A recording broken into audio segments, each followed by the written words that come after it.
Christmas, 25th of December, which is being celebrated all over the world with great joy and reverence. మీలో చాలా మందికి తెలిసినట్లుగా ఈ ప్రపంచవ్యాప్తంగా 25వ తారీఖున డిసెంబర్ క్రిస్మస్ పర్వదినంగా ప్రపంచం మొత్తం జరుపుకుంటుందని మీ అందరికీ బాగా పరిచయం.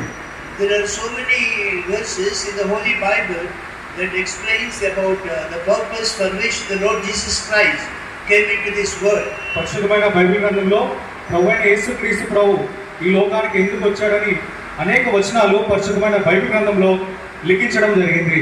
The book which I hold, which is called Holy Bible, which is being available and printed more than 4,000 languages in the whole world. నా చేతిలో పట్టుకున్న ఈ బైబిల్ గ్రంథం ప్రపంచవ్యాప్తంగా దాదాపు 4,000 భాషల కంటే పైచిలకు ఆ భాషల్లో ఇది లభ్యమవుతుంది. Most of us think that Christmas belongs to only Christians. చాలా మంది అనుకుంటారు ఈ క్రిస్మస్ పండుగ కేవలం క్రైస్తవులకు మాత్రమే చెందింది అని.